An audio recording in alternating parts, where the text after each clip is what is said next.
Serial ke-26 Menara Cukong. Novel fiksi bela diri Donghua. Edisi ke-231 hingga 240. Jika Cukong dengan patuh menyerahkan pedang perunggu yang patah, itu berarti tidak ada masalah dengan pedang itu. Jika Cukong tidak mau menyerahkannya, berarti pedang ini sangat berguna. Bagaimana jika aku tidak setuju? Kata Cukong acuh tak acuh.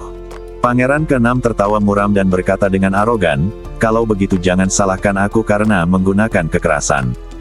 Sikap Cukong membuatnya yakin bahwa pedang perunggu yang patah ini kemungkinan besar mengandung rahasia. Jadi apapun yang terjadi, dia harus mendapatkan pedang perunggu yang patah itu hari ini. Beberapa pria kuat di belakang Pangeran ke-6 tiba-tiba mengeluarkan keterampilan mereka, mengepung Cukong, dan bersiap untuk merampoknya. Mendengus. Mata Cukong berubah dingin, dan dia mendengus. Dengkuran dingin itu bagaikan guntur yang menggelegar, mengandung tekanan yang sangat besar, menyapu dan langsung menghabisi semua pengawal Pangeran ke-6. Ekspresi Pangeran ke-6 berubah sedikit, kamu sebenarnya adalah orang yang kuat di alam kaisar spiritual. Setelah terkejut, cahaya dingin melintas di matanya, dan dia berkata kepada Cukong dengan suara dingin, bahkan jika kamu adalah orang kuat di alam kaisar spiritual, lalu kenapa? Ini adalah ibu kota kekaisaran, wilayah keluarga kerajaan kekaisaran Gunturku. Selain identitas seorang pangeran, pangeran ini juga murid bintang 3 dari puncak Tianji, dengan status yang terhormat. Hari ini, jika kau tidak memberikan penjelasan yang memuaskan kepada pangeran ini, kau akan dibawa keluar dari pasar Guntur. Menurut Pangeran ke-6, Cukong masih sangat muda, meskipun dia sudah mencapai alam kaisar roh, dia paling-paling hanya kaisar roh tingkat pertama, tidak ada yang perlu ditakutkan sama sekali. Tahukah kamu, Kekaisaran Guntur merupakan kekaisaran terkuat kedua di antara 7 negara di wilayah selatan. Tidak hanya ada puluhan kaisar roh yang kuat di keluarga kerajaan, tetapi mereka juga berhubungan baik dengan puncak Tianji. Belum lagi seorang kaisar roh yang kuat di tingkat pertama, bahkan seorang kaisar roh yang kuat di tingkat ke-9 tidak akan berani memprovokasi keluarga kerajaan kekaisaran Guntur dengan mudah. Tepat ketika Pangeran ke-6 mengira Cukong akan sangat takut setelah mendengar identitasnya sehingga dia akan segera meminta maaf, dia dengan rendah hati menawarkan pedang perunggu yang patah dan beberapa harta sebagai kompensasi, memohon pengampunannya. Tetapi yang ditunggunya adalah tamparan keras di wajahnya. Cukong mengayunkan telapak tangan kanannya dan menamparkan wajah Pangeran ke-6, menjatuhkannya ke tanah. Bahkan jika Li Fuyao menemuiku, dia harus bersikap sopan. Kamu adalah seorang pangeran dari Kekaisaran Guntur dan murid bintang 3 dari puncak Tianji, namun kamu berani bersikap begitu sombong di hadapanku. Kamu benar-benar tidak tahu bagaimana hidup atau mati. Cukong menatap Pangeran ke-6 dengan pandangan menghina.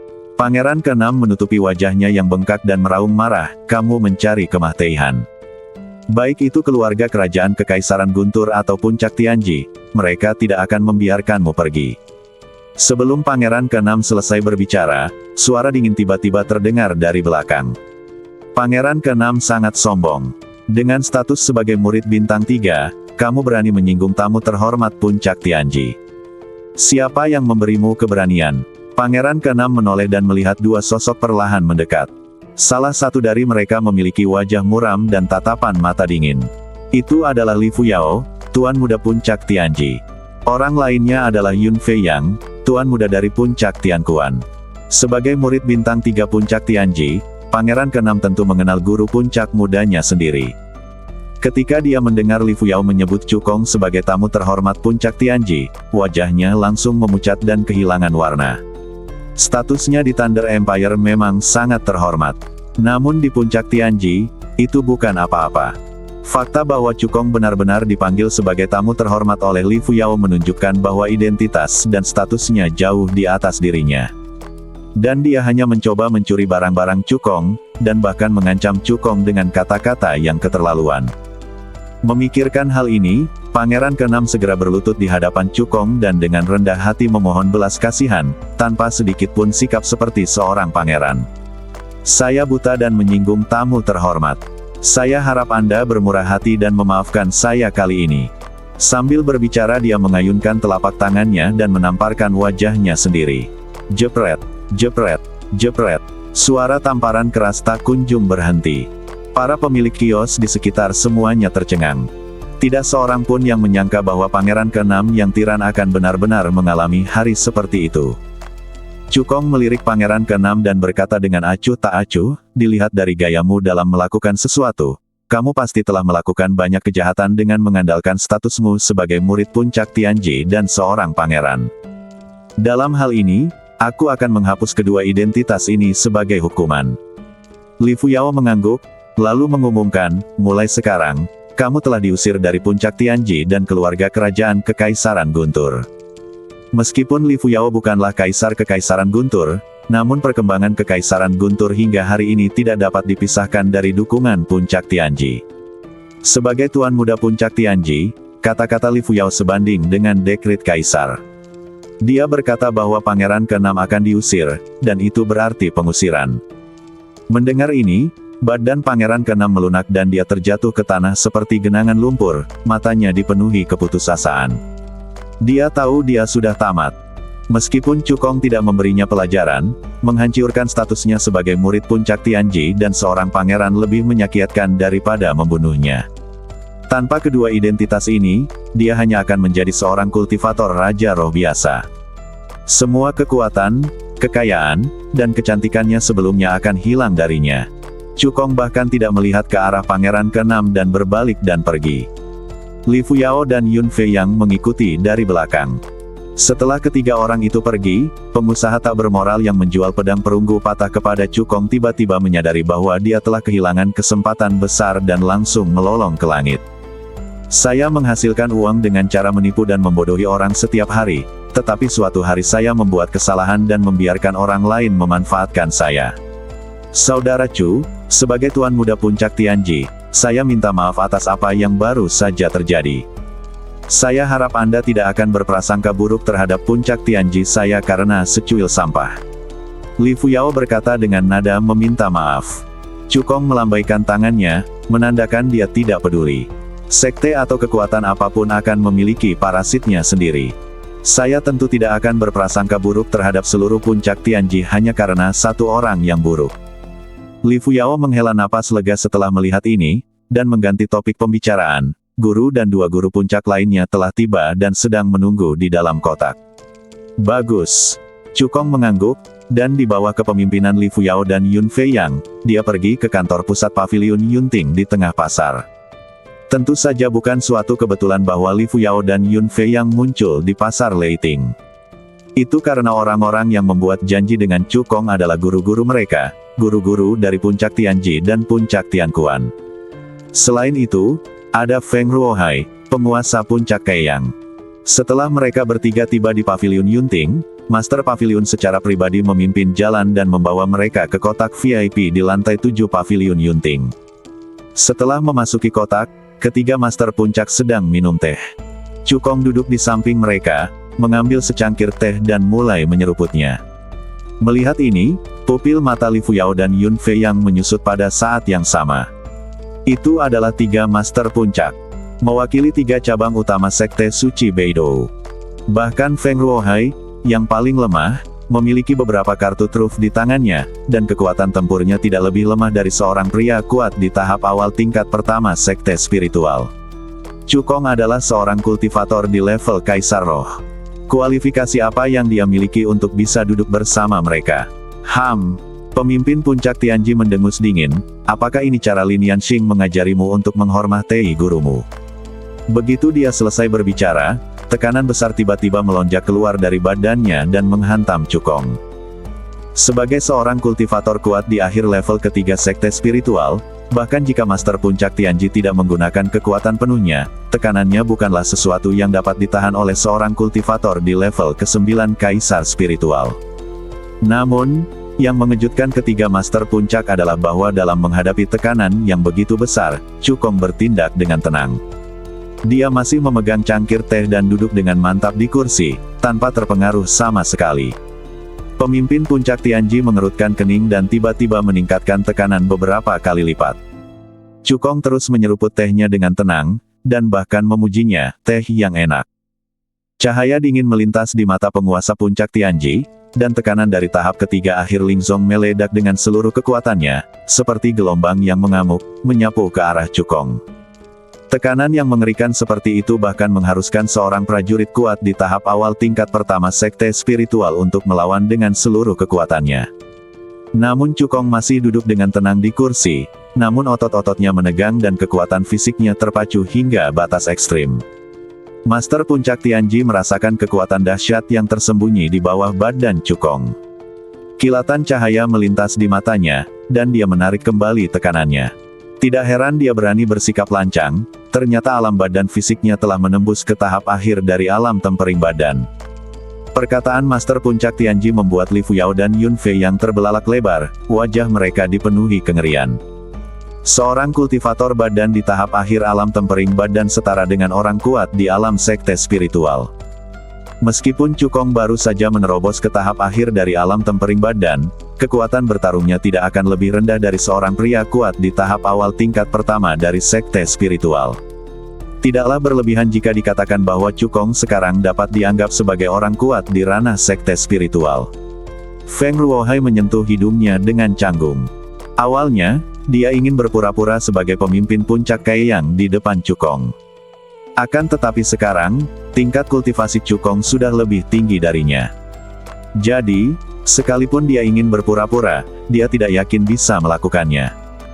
Pemimpin puncak Tianquan berkata dengan acuh tak acuh, bahkan jika kamu sekarang sebanding dengan orang kuat di tahap awal tingkat pertama sekte spiritual, kamu tidak memenuhi syarat untuk bekerja sama dengan tiga puncak kami. Cukong bukanlah Li Nianxing. Sekalipun kekuatan bertarungnya dapat menyamai atau bahkan melampaui Li Nianxing, dia hanyalah tuan muda puncak Yao Guang. Ketiganya adalah penguasa puncak Tianji, puncak Tianquan, dan puncak Kaiyang, yang mewakili tiga puncak.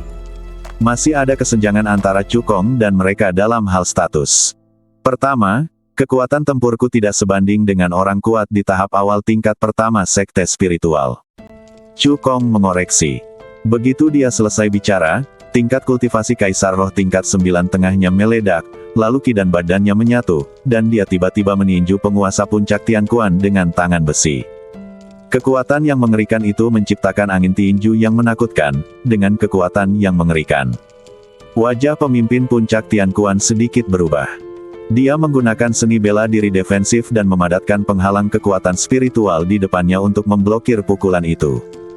Menurut pertimbangannya, pukulan ini sebanding dengan serangan kekuatan penuh dari seorang pendekar kuat di akhir tingkat pertama sekte spiritual. Ini adalah saat Cukong belum menggunakan seni bela diri atau teknik rahasia apapun. Jika Cukong mengeluarkan semua kartu asnya, kekuatan tempurnya pasti dapat mencapai tahap awal tingkat kedua sekte spiritual, bahkan bisa menjadi lebih kuat. Hal ini langsung mengubah sikap Master Puncak Tianquan. Sebelum dia sempat membuka mulutnya, Cukong melanjutkan, kedua, selain menjadi tuan muda puncak Yao Guang, aku juga seorang alkemis tingkat rendah kelas 6, dan seorang alkemis tingkat rendah kelas 6 yang telah menguasai metode pengendalian api teratai ganda. Saat dia berbicara, kekuatan jiwa seluas lautan melonjak keluar dari badan Cukong dan menyapu ke arah para penguasa puncak Tianquan, puncak Tianji, dan Feng Ruohai. Pada saat yang sama, Cukong juga menggunakan teknik pengendalian api teratai ganda untuk memadatkan dua teratai menyala yang indah di depannya. Teratai api mengeluarkan panas yang menyengat, yang seketika meningkatkan suhu dalam rumah hingga ratusan derajat. Feng Ruohai tidak terkejut karena dia pernah melihatnya sebelumnya. Akan tetapi, semua master puncak Tianquan dan puncak Tianji membuka mata lebar-lebar, kilatan cahaya berkelebat di pelupuk mata mereka. Seorang alkemis tingkat 6 rendah yang telah menguasai teknik pengendalian api teratai kembar bahkan lebih berharga daripada seorang master sekte spiritual tingkat kedua yang kuat. Terutama karena Cukong masih sangat muda, dengan bakatnya dalam alkimia, kemungkinan besar dia akan bisa menyusul master pertama puncak Yao Guang di masa depan. Memikirkan hal ini, status Cukong di hati kedua orang itu langsung naik beberapa kali lipat, melampaui Li Nianxing. Sekarang, bisakah kita bicara tentang kerjasama? Tanya Cukong. Tentu saja, kata para master puncak Tianquan dan puncak Tianji serempak. Li Fuyao dan Yun Fei yang di samping saling memandang, mata mereka penuh dengan kepahitan. Sebagai anak kebanggaan daerah selatan, Mereka mengira bahwa ketertinggalan mereka pada Cukong di kompetisi bela diri 7 puncak hanya bersifat sementara. Selama mereka berlatih keras, mereka pasti akan menyusul Cukong. Hasilnya, 4 hari kemudian, dengan bantuan penuh dari sang guru, mereka berdua nyaris berhasil mencapai tahap awal tingkat ke-9 Kaisar Roh. Cukong sekarang memenuhi syarat untuk duduk sejajar dengan para master dari 3 puncak dan membahas kerjasama. Kesenjangan yang sangat besar membuat mereka berdua harus menghadapi kenyataan. Mereka tidak akan pernah bisa mengejar Cukong dalam hidup ini. Monster seperti itu harus dijadikan teman, dan jangan pernah dijadikan musuh. Jika tidak, akhirnya akan sangat menyedihkan. Keduanya teringat pada Qin Pengyu, Wang Jin dan 3 orang lainnya, dan ekspresi bangga muncul di wajah mereka. 7 iblis bintang biduk telah lama menindas Provinsi Qingxuan, mengandalkan latar belakang keluarga dan bakat mereka. Akhirnya, seseorang dapat mengurus mereka. 1/4 jam kemudian, Cukong, Master Puncak Tianji, Master Puncak Tianquan, dan Feng Ruohai menyelesaikan diskusi mereka, mencapai kerjasama, dan berbalik untuk meninggalkan kotak itu. Kepala Puncak Tianquan menatap punggung Cukong dan berseru, anak ini tidak hanya sangat berbakat, tetapi juga cerdas dan banyak akal. Dia sepenuhnya siap untuk semua yang dia lakukan. Dia bisa disebut monster. Feng Ruohai mengangguk dan berkata, benar sekali. Terakhir kali aku berurusan dengannya, aku tahu bahwa anak ini akan menjadi orang hebat di masa depan. Kepala Puncak Tianji menoleh dan melihat keluar jendela, ke arah Puncak Tiansu dan Puncak Tianxuan, dan berkata dengan santai, Puncak Tiansu dan Puncak Tianxuan benar-benar menemui jalan buntu kali ini. Jika mereka terus bertindak seperti sebelumnya, mendominasi dan berpikir bahwa mereka dapat mengendalikan situasi secara keseluruhan, maka struktur Sekte Suci Beidou harus dirombak. Mendengar ini, Kepala Puncak Tianquan dan Feng Ruohai mengangguk setuju. Setelah Cukong meninggalkan kotak VIP, dia tidak terburu-buru meninggalkan pavilion Yunting. Alasan mengapa dia memilih membahas kerjasama di sini adalah karena Kekaisaran Guntur didukung oleh Puncak Tianji. Di sini sangat aman dan isi kerjasamanya tidak akan pernah bocor. Alasan kedua adalah dia ingin menukar harta karun seperti Jade Moonblade dan Nine Slashes of the Swift Wind dengan barang-barang yang dia butuhkan. Cukong menemui kepala pavilion Yunting dan memberitahunya bahwa dia ingin membeli dan menjual harta karun. Kepala pavilion Yunting dengan sopan membawanya ke kamar pribadi di lantai 6. Begitu dia memasuki ruangan, Cukong melambaikan tangannya dan mengeluarkan semua harta karunnya yang tidak berguna, dan langsung memenuhi seluruh kotak. Ketika kepala pavilion Yunting melihat begitu banyak harta, matanya tiba-tiba berbinar. Masing-masing harta karun ini sangat berharga, termasuk senjata spiritual yang dibuang Cukong, ramuan yang dimurnikannya, mahiat monster yang dibunuh, dan seterusnya. Ada juga harta karun yang berharga seperti senjata spiritual tingkat tinggi tingkat 6 dan seni bela diri tingkat bumi tingkat lanjut. Meskipun dia adalah kepala perusahaan perdagangan terbesar kedua di wilayah selatan, dia masih merasa sedikit terkejut. Bila menilik seluruh provinsi Qingxuan, hanya segelintir orang saja yang mampu menghasilkan begitu banyak harta karun. Apakah semua harta karun ini akan dijual? Kepala pavilion Yunting mengonfirmasi. Cukong mengangguk. Kepala pavilion Yunting segera mulai menghitung harta karun. 1/4 jam kemudian, dia menghitung semua harta karun dan memberikan perkiraan, Tuan Chu, pavilion Yunting saya bersedia membayar 630 juta tael emas. Perkembangan pavilion Yunting hingga saat ini tidak terlepas dari dukungan Puncak Tianji dan Puncak Tianquan. Cukong bukan hanya Tuan Muda Puncak Yao Guang, tetapi juga tamu kehormatan para Tuan Puncak Tianji dan Puncak Tianquan, jadi harga yang ditawarkan oleh Tuan Pavilion Yunting sangatlah besar.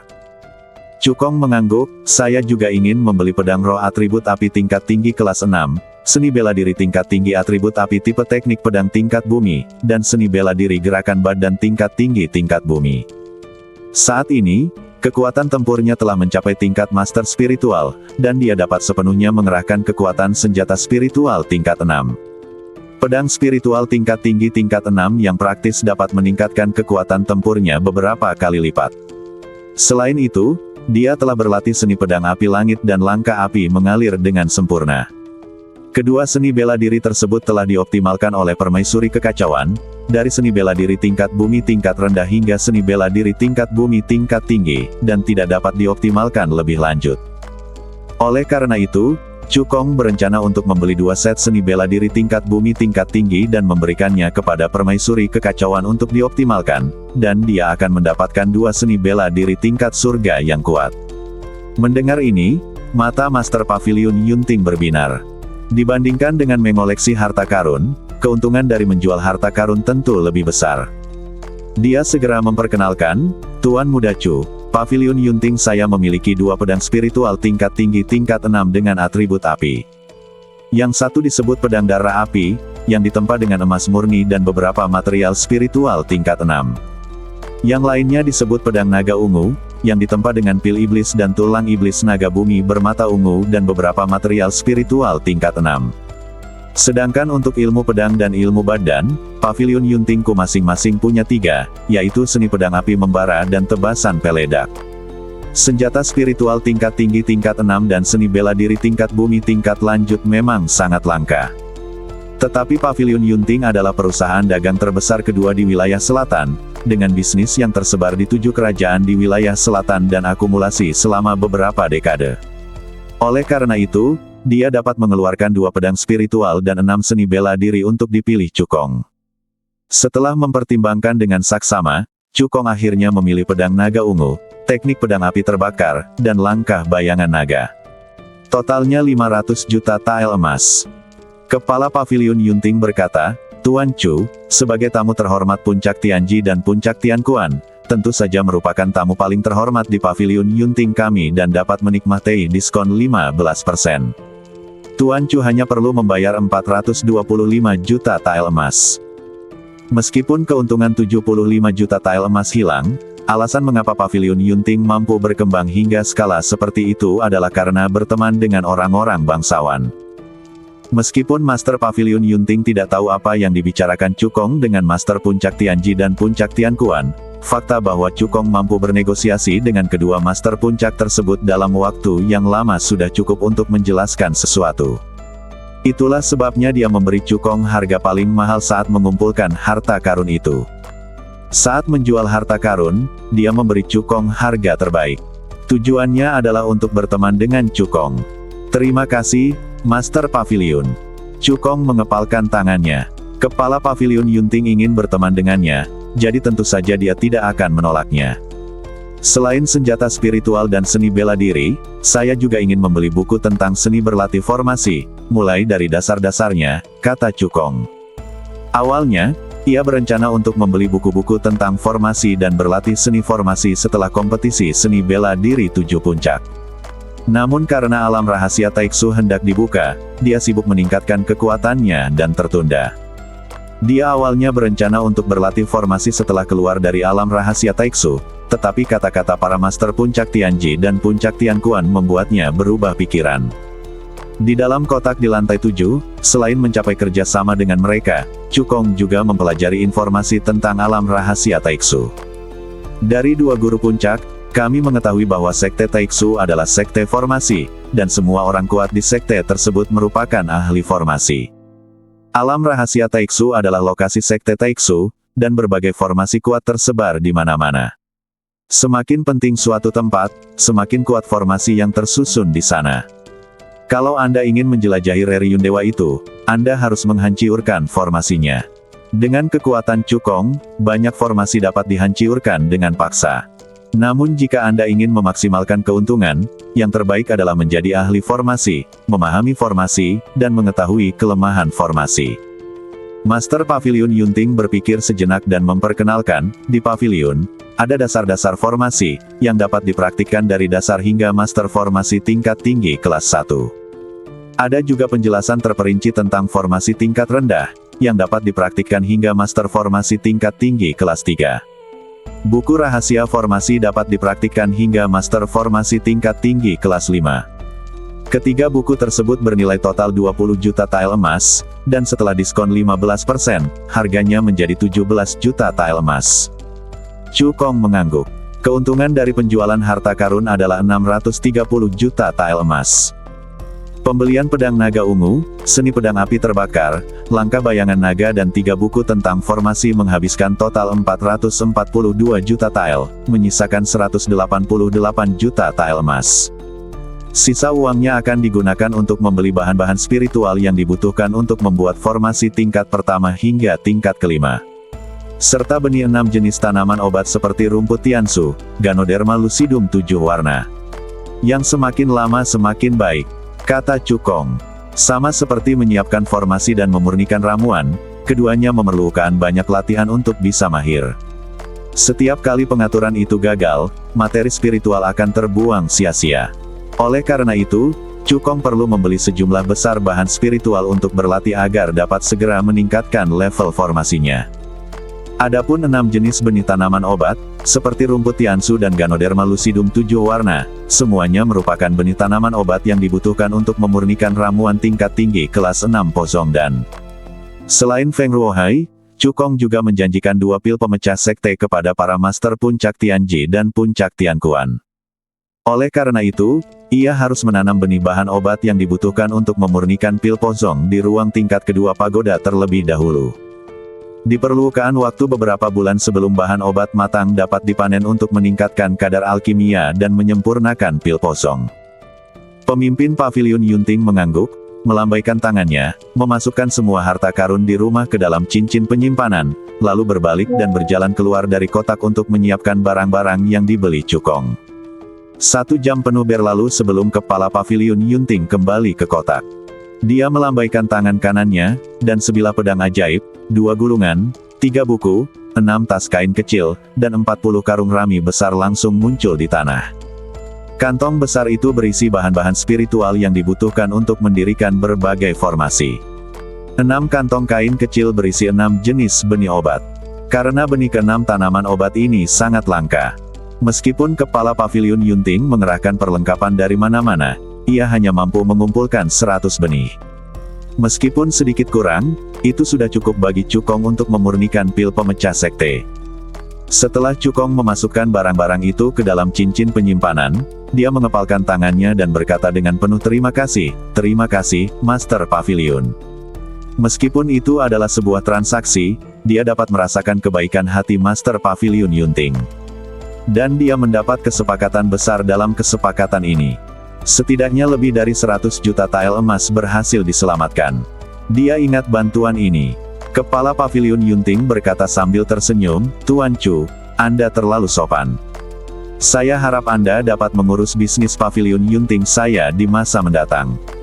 Cukong mengangguk. Setelah keluar dari Paviliun Yunting, dia melayang ke udara, berubah menjadi aliran cahaya, dan terbang menuju perbatasan Kekaisaran Guntur. Hari sudah larut, dan dalam beberapa jam alam rahasia Taiksu akan dibuka. Lin Yanxing telah tiba di perbatasan Kekaisaran Guntur, menunggu untuk bertemu dengannya. 1 jam kemudian, Cukong tiba di perbatasan dan mendarat di perahu Jinghong. Apakah kerja samanya telah selesai? Tanya Lin Yanxing. Dia hanya tahu bahwa Cukong akan membahas kerjasama dengan para master Puncak Tianji, Puncak Tianquan, dan Feng Ruohai, tetapi dia tidak tahu apa isi kerjasama itu secara spesifik. Selesai. Cukong mengangguk, lalu memberitahu Lin Yanxing rencananya. Setelah mendengar ini, Lin Yanxing mengerutkan kening dan menyalahkannya, mengapa kamu tidak memberitahuku tentang masalah penting ini sebelumnya?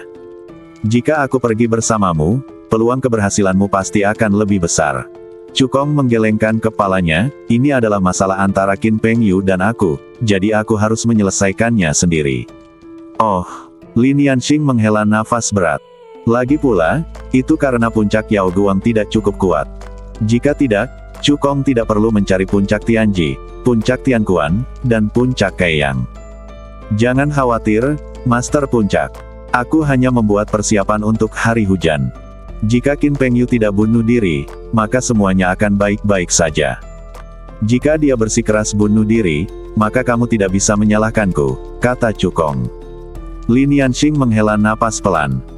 Meskipun dia berkata demikian, dengan gaya Qin Pengyu dalam melakukan sesuatu, serta tirani Puncak Tiansu dan Puncak Tianxuan, mustahil bagi mereka untuk menelan rasa malu karena ditampar di wajah oleh Cukong di kompetisi bela diri 7 puncak. Sekarang tergantung pada seberapa jauh Qin Pengyu dan 3 orang lainnya melangkah untuk mencari kematian mereka sendiri. Lin Yanxing berkata dalam hati. Setelah memilah-milah pikirannya, dia mendesak perahu Jinghong, berubah menjadi seberkas petir, menyapu langit, dan terbang menuju pegunungan Tianshu dengan kecepatan tinggi. Pegunungan Tianshu adalah pegunungan terbesar bagi monster di wilayah selatan, membentang ratusan mil. Puncak Tianshu dibangun di pinggiran pegunungan Tianshu. Tujuan Cukong dan Lin Yanxing bukanlah puncak Tianshu, melainkan sebuah bukit di pegunungan Tianshu. Pada saat Cukong dan Lin Yanxing tiba, orang-orang dari 6 puncak lainnya telah tiba. Meskipun tidak ada murid dari puncak Yuheng dan puncak Kaiyang yang berhasil masuk 8 besar dalam kompetisi seni bela diri 7 puncak. Tetapi Zheng Yuanxing dan Feng Ruohai, sebagai master puncak, harus hadir. Karena formasi besar yang didirikan di luar alam rahasia Taiksu membutuhkan 7 master puncak untuk membukanya bersama-sama. Qin Pengyu, Wang Jin, Gun Yansen, dan Qin Haotian. Ketika mereka melihat Cukong datang, cahaya dingin melintas di mata mereka pada saat yang bersamaan. Siapapun yang berani melawan putra suci ini tidak akan mendapatkan akhir yang baik. Cukong, alam rahasia Taiksu adalah tempatmu akan dimakamkan. Hati Qin Pengyu dipenuhi dengan niat membunuh. Meskipun Cukong menunjukkan kemampuan bertarung yang kuat dalam kompetisi bela diri 7 puncak. Namun dalam 5 hari ini, dengan bantuan ayahnya Qin Wanshan, dia telah menerobos ke alam master spiritual setengah langkah dan kekuatan tempurnya telah meningkat pesat. Tidak hanya dia, kekuatan tempur Wang Jin dan 2 orang lainnya juga meningkat beberapa kali lipat. Mereka berempat bekerja sama cukup untuk membunuh ahli sekte spiritual tingkat pertama biasa. Tidak hanya itu, Qin Wanshan dan Wang Zhen juga memberi mereka beberapa kartu truf. Menurut mereka, tidak peduli seberapa jahatnya Cukong, dia pasti akan mati. Merasakan niat membunuh di mata Qin Pengyu dan 3 orang lainnya, Cukong melengkungkan sudut mulutnya dengan jijai. Dia ingin melepaskan Qin Pengyu dan 3 orang lainnya, tetapi mereka berempat bersikeras bunuh diri. Apa yang bisa dia lakukan? Semuanya sudah di sini, mari kita buka alam rahasia Taiksu sekarang. Kata Qin Wanshan dengan keras. Begitu dia selesai berbicara, ketujuh master puncak mengeluarkan token master puncak mereka masing-masing secara bersamaan, lalu menangkupkan tangan mereka dan menyuntikkan kekuatan spiritual ke dalam token tersebut. Swiss, Swiss, Swiss. Saat berikutnya, 7 sinar energi spiritual melesat keluar dari 7 token master puncak, berkumpul di udara, dan berubah menjadi karakter terbuka yang besar. Dengan kata terbuka, itu tercermin ke dalam kekosongan. Bumi bergetar, dan lapisan-lapisan riak angkasa tiba-tiba muncul di kehampaan. Sebuah perisai merah darah yang sangat besar muncul di depan semua orang. Pusaran merah darah muncul di atas perisai, yang merupakan pintu masuk ke formasi. Alam rahasia kekosongan besar akan dibuka selama setengah bulan. Saya harap kalian semua akan mendapatkan kesempatan besar. Qin Wanshan melirik Cukong dan 9 orang lainnya dan berkata, putra suci akan maju terlebih dahulu. 8 orang lainnya akan masuk sesuai urutan peringkat mereka di 7 puncak bela diri. Demi menjaga keadilan, formasi teleportasi diatur di pintu masuk formasi.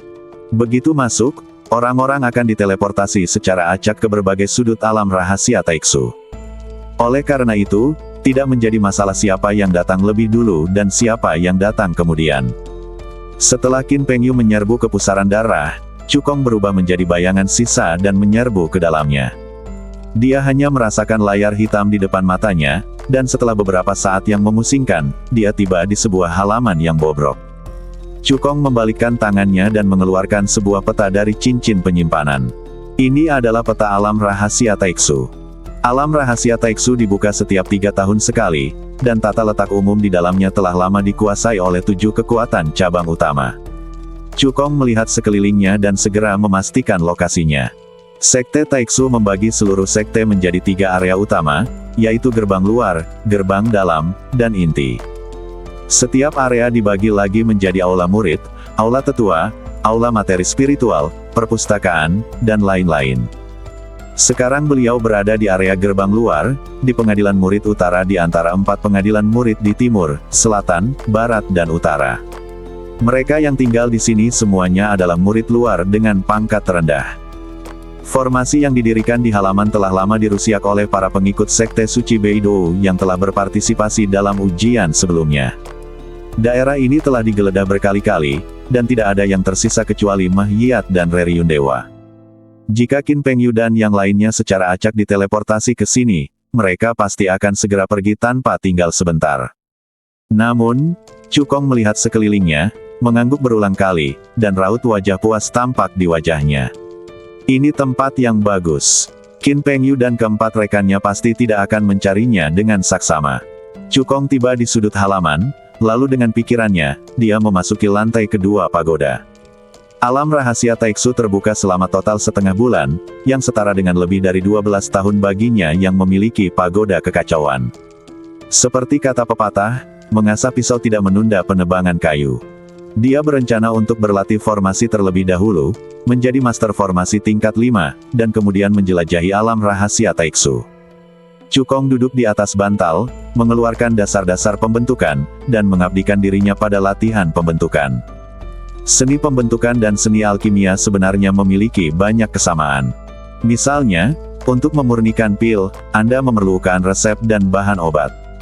Untuk mendirikan formasi, Anda memerlukan diagram formasi dan materi spiritual. Di antaranya, diagram formasi merupakan dasar dalam menata formasi, layaknya gambar arsitektur yang dibutuhkan dalam membangun sebuah bangunan. Orang yang mendirikan formasi perlu mengandalkan kekuatan jiwa untuk membangun diagram formasi, dan kemudian menempatkan materi spiritual di berbagai posisi kunci. Menyediakan energi agar formasi dapat berfungsi dengan sukses. Dapat dikatakan bahwa kekuatan jiwa sangat penting untuk mengatur formasi. Meskipun Cukong tidak pernah berlatih seni formasi, sebagai alkemis tingkat 6 yang rendah, dia juga berlatih seni penempaan jiwa, yang membuat kekuatan jiwanya menjadi sangat kuat. Ini sangat membantu dalam melatih seni pembentukan. Mengenai diagram formasi, 3 buku formasi yang dibelinya berisi lusinan diagram formasi, mulai dari formasi tingkat rendah tingkat 1 hingga formasi tingkat tinggi tingkat 5. Dengan bantuan kekuatan jiwa yang kuat, keterampilan formasi Cukong mulai meningkat pesat. Dalam sekejap mata, 11,5 tahun telah berlalu. Jika darah di badan Cukong masih sama seperti sebelumnya, itu hanya akan menjadi darah tingkat pertama atau kedua. Bahkan dengan bantuan kekuatan jiwa yang kuat, akan sulit untuk mencapai keberhasilan apapun dalam seni pembentukan dalam 11,5 tahun. Tetapi sekarang garis keturunan Cukong telah mencapai tingkat 5 teratas, dan bakat kultivasinya jauh lebih baik dari sebelumnya. Ditambah lagi dengan bantuan kekuatan jiwa yang dahsyat dan pengamalan materi spiritual yang tak terhitung banyaknya. Hanya dalam waktu 11,5 tahun, dia mampu menjadi master formasi tingkat tinggi kelas 5. Meskipun dia hanya bisa menyiapkan formasi tingkat tinggi tingkat 5 yang terlemah dalam buku rahasia formasi. Namun sebenarnya dia adalah master formasi tingkat tinggi kelas 5. Jika dia diberi waktu 2 atau 3 tahun lagi, dia pasti akan mampu menguasai buku rahasia formasi sepenuhnya dan menjadi master formasi tingkat tinggi tingkat 5. Namun, 14 hari telah berlalu di dunia luar, dan hanya tersisa 1 hari sebelum alam rahasia Taiksu ditutup. Meskipun dia belum sepenuhnya menguasai buku rahasia formasi, pencapaian Cukong saat ini dalam formasi sudah cukup untuk menjelajahi alam rahasia Taiksu. Cukong menggerakkan pikirannya, meninggalkan lantai kedua pagoda, dan kembali ke halaman murid utara. Seperti dugaannya, Qin Pengyu dan ketiga rekannya tidak akan mencari dengan teliti meski mereka lewat sini. Perabotan di halaman sama seperti 14 hari yang lalu.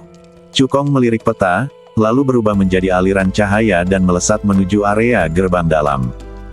Tepat ketika Cukong mulai menjelajahi alam rahasia Taiksu, Li Fuyao, Yun Feiyang dan 2 murid lainnya dari Puncak Tianji dan Puncak Tianquan menghentikan penjelajahan mereka dan langsung meninggalkan alam rahasia Taiksu.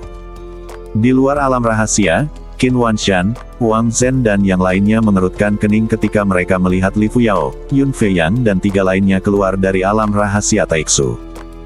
Alam rahasia Taiksu, sebagai lokasi sekte Taiksu, bekas penguasa King Xuanzu, memiliki harta karun yang tak terhitung banyaknya, termasuk senjata spiritual tingkat 6, ramuan tingkat 6, keterampilan dan seni bela diri tingkat bumi, dan lainnya. Di masa lalu, Para pengikut sekte suci Beidou yang memasuki alam rahasia tidak akan pernah pergi sampai menit terakhir, apalagi meninggalkan alam rahasia sehari sebelumnya. Wang Zhen menanyakan alasannya, dan Li Fuyao berkata bahwa mereka telah mendapatkan harta yang mereka inginkan, jadi mereka keluar lebih awal. Wang Zhen dan Qin Wanshan saling berpandangan dan keduanya berpikir bahwa Li Fuyao tidak mengatakan yang sebenarnya. Namun keduanya tidak melanjutkan masalah itu lebih jauh. Mereka awalnya khawatir bahwa Cukong akan membentuk aliansi dengan Li Fuyao, Yun Feiyang dan dua orang lainnya dan maju dan mundur bersama. Jika memang begitu, mungkin akan sedikit sulit bagi Qin Pengyu dan tiga orang lainnya untuk membunuh Cukong. Namun Li Fuyao, Yun Feiyang dan tiga orang lainnya telah meninggalkan alam rahasia Taixu. Saat ini, hanya Qin Pengyu dan 4 orang lainnya serta Cukong yang tersisa di alam rahasia. 4 lawan 1, ditambah berbagai kartu truf yang mereka berdua persiapkan untuk mereka berempat, Cukong pasti akan mati. Pada saat ini, di alam rahasia Taixu, sosok Cukong secepat kilat. Ia melesat dari pengadilan murid utara di area gerbang luar ke pengadilan murid dan pengadilan tetua di area gerbang dalam, lalu melesat ke pengadilan murid sejati di area inti. Sebagian besar area telah digeledah oleh pengikut sekte suci Beidou yang datang sebelumnya. Sepanjang jalan, Cukong hanya menemui 3 formasi operasi, 2 formasi pembunuh tingkat rendah kelas 5, dan 1 formasi pertahanan tingkat menengah kelas 5. Dengan pencapaiannya saat ini dalam formasi, dia bisa melihat kekurangan dalam formasi itu dalam sekejap dan dengan mudah mematahkan 3 formasi. Dari ketiga formasi ini, Cukong memperoleh 3 senjata spiritual tingkat rendah kelas 5, puluhan ramuan tingkat rendah kelas 5, puluhan material spiritual kelas 5, dan harta karun lainnya. Keuntungan ini cukup bagus bagi para ahli alam kaisar roh biasa. Namun bagi Cukong, itu tidak berarti apa-apa. Mengikuti peta, dia bergegas menuju pelataran 10 tetua di area inti. Halaman rumah tetua ke-4 hingga tetua ke-10 semuanya telah digeledah oleh murid-murid sekte suci Beidou yang pernah masuk sebelumnya. Cukong tiba di luar halaman tetua ketiga dan akhirnya melihat formasi itu beraksi lagi. Sebagai tetua ketiga sekte Taixu, ia dianggap sebagai tokoh terkenal di sekte Taixu. Formasi yang disusun di halaman adalah formasi pertahanan tingkat rendah tingkat 6, formasi penjaga naga bumi. Cukup untuk menahan serangan orang kuat di tingkat kedua sekte spiritual. Jika Qin Pengyu dan 4 lainnya datang, mereka harus menghabiskan banyak energi untuk menghancurkan formasi ini. Namun bagi Cukong, tidaklah sulit untuk mematahkan formasi ini. Dia baru saja melangkah ke dalam halaman, dan dalam sekejap, pasir kuning memenuhi langit, bumi berguncang, dan seekor naga kuning yang panjangnya lebih dari 10 meter mengembun keluar. Karena merupakan formasi pertahanan, kekuatan serangan naga bumi ini rata-rata, tetapi pertahanannya sangat kuat. Meskipun tingkat formasi Cukong hanya setingkat master formasi tingkat tinggi kelas 5, dia tidak mampu menghancurkan formasi penjaga naga bumi. Namun tidak sulit untuk menemukan kekurangannya. Matanya setajam obor saat ia menyapu seluruh formasi. Hanya butuh beberapa saat untuk menemukan kekurangannya. Cukong memegang pedang naga ungu dan melesat ke arah barat laut. Mengaum, naga tanah kuning meraung dan menyerang Cukong. Namun kekuatan serangannya hanya setara dengan ahli sekte spiritual tingkat pertama biasa, dan tidak dapat melukai Cukong sama sekali.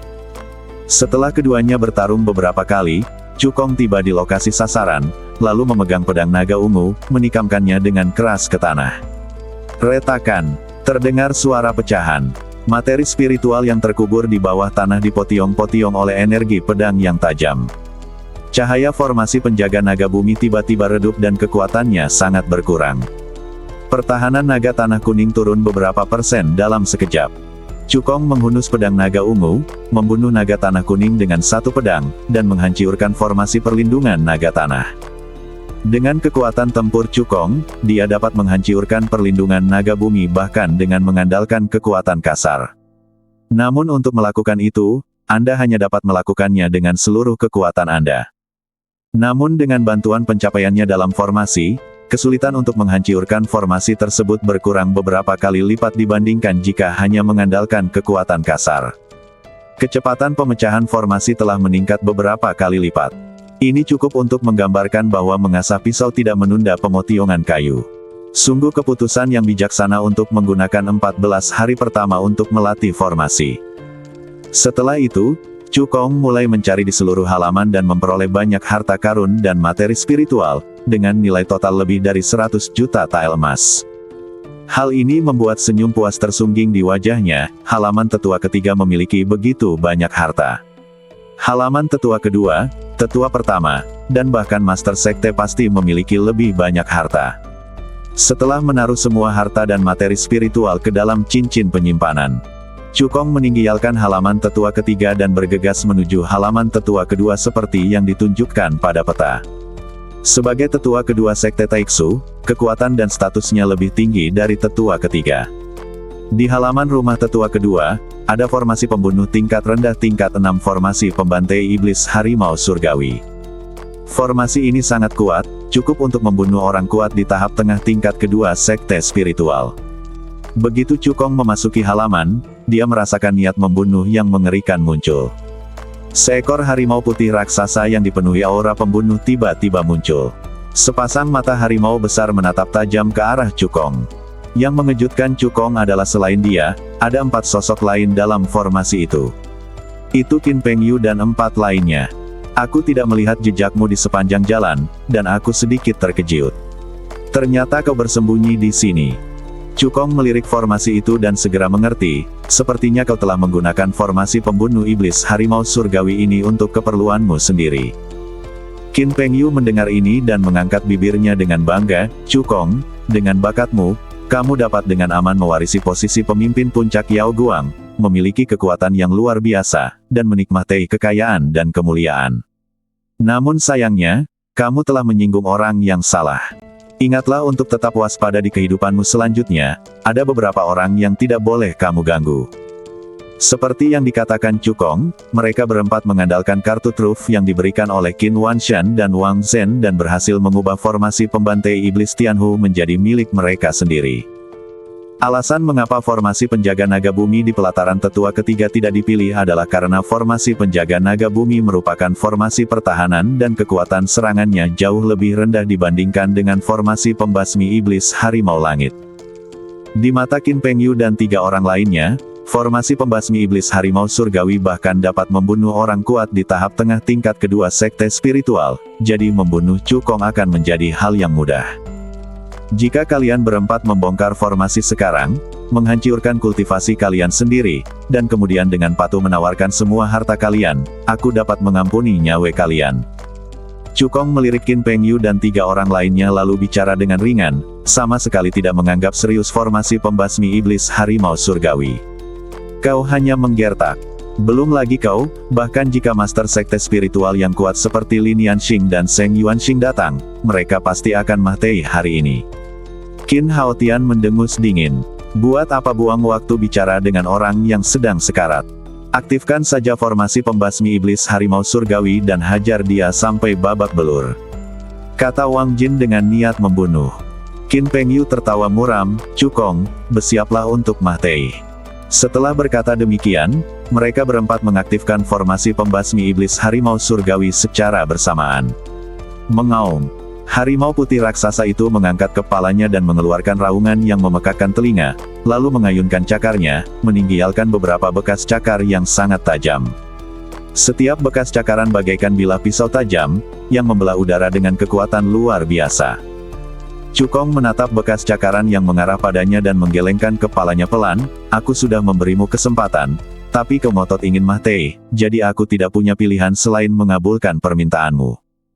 Begitu dia selesai bicara, Cukong yang memegang pedang naga ungu dan mengambil langkah api mengalir, berubah wujud menjadi aliran api yang dahsyat dan menyerbu ke arah Qin Pengyu dan 3 orang lainnya. Dor, dor, dor, semua bekas cakaran yang menyerangnya terpotiong oleh pedangnya. Ketika Qin Pengyu dan 3 orang lainnya melihat Cukong bergegas ke arah mereka, mereka semua mensibir. Apakah menurutmu kami berempat adalah buah kesemek yang lembut? Kata Wang Jin dengan nada mengejek. Dia membalikkan telapak tangan kanannya dan mengeluarkan pedang lebar emas 9 cincin dari cincin penyimpanan. Pedang ini disebut pedang cincin emas, senjata spiritual tingkat tinggi kelas 6, dan kekuatannya tidak lebih lemah dari pedang bulan giok yang dijual oleh Cukong. Guniansen dan Qin Haotian, yang berdiri di samping, juga mengeluarkan senjata spiritual tingkat tinggi kelas 6 dari cincin penyimpanan masing-masing. Yang lebih menakjubkan adalah Qin Pengyu langsung mengeluarkan pedang hitam dengan energi pedang yang membubung ke langit. Pedang itu berwarna hitam pekat, dengan 7 bintang terukir di atasnya, tersusun dalam urutan biduk, memancarkan niat pedang yang sangat mengerikan. Itulah harta karun puncak Tiansu, pedang Beidou. Nilainya setinggi kelas 7 tingkat menengah. Dengan kekuatan Qin Pengyu, dia tidak mampu mengendalikan pedang Beidou. Namun, puncak Tiansu memiliki teknik rahasia yang mirip dengan teknik pengendalian pedang. Dengan bantuan teknik rahasia itu, Qin Pengyu hampir tidak dapat mengerahkan sedikit pun kekuatan pedang Beidou. Ini adalah kartu truf kedua yang disiapkan Qin Wanshan dan Wang Zhen untuk Qin Pengyu dan 3 lainnya. Dengan dukungan pedang Beidou dan 3 senjata spiritual tingkat tinggi kelas 6, kekuatan tempur Qin Pengyu dan ketiga rekannya langsung melonjak beberapa kali lipat. Jika mereka berempat bergabung, mereka sudah cukup untuk melawan orang kuat di tingkat kedua sekte spiritual. Ini juga alasan mengapa Qin Wanshan dan Wang Zhen memutuskan bahwa Chu Kong harus mati. Namun sayangnya, mereka meremehkan Chu Kong. Teknik membakar darah dengan api biru. Chu Kong berteriak pelan, auranya tiba-tiba melonjak, dan tingkat kultivasinya langsung naik dari tahap tengah tingkat ke-9 Kaisar Roh ke tahap awal tingkat pertama Sekte Roh. Kemudian, ia mengerahkan seluruh tenaganya untuk memobilisasi kekuatan spiritual dan kekuatan fisiknya. Dengan penyatuan ki dan badan, kekuatan tempurnya mendekati kekuatan seorang guru spiritual tingkat menengah tingkat kedua. Dengan ayunan pedang, energi pedang yang menakutkan melintasi langit dan secara langsung memaksa Qin Pengyu dan 4 lainnya untuk mundur. Kekuatan bertarung anak ini sangat kuat. Wajah Wang Jin berubah. Qin Pengyu berkata dengan dingin, monster seperti itu tidak boleh dibiarkan terus tumbuh. Dia harus dibunuh hari ini untuk mencegah masalah di masa depan. Wang Jin, Guniansen, dan Qin Haotian mengangguk dengan penuh semangat. Mereka berempat mengepung Chu Kong sambil mendesak harimau putih raksasa untuk menyerang dari sisi lain. Qin Pengyu dan 3 orang lainnya semuanya terfokus pada Chu Kong dan tidak menyadarinya. Mereka bertarung dengan Chu Kong. Chu Kong mengayunkan pedang naga ungu, menangkisnya 2 kali, meninggalkan 2 bekas pedang besar di tanah. Setelah beberapa ronde, kelima pria itu bertarung dari sisi timur halaman hingga sisi barat. Chu Kong mengayunkan pedang naga ungu namun kembali meleset. Energi pedang yang tajam melewati Wang Jin dan menebas tanah di belakangnya dengan ganas. Bahkan pada jarak sedekat itu, Chu Kong mampu menangkis serangan itu. Sepertinya dia tidak akan mampu bertahan lebih lama lagi, kata Wang Jin dengan nada sarkastis. Dia ingin melihat ketakutan dan teror di wajah Chu Kong.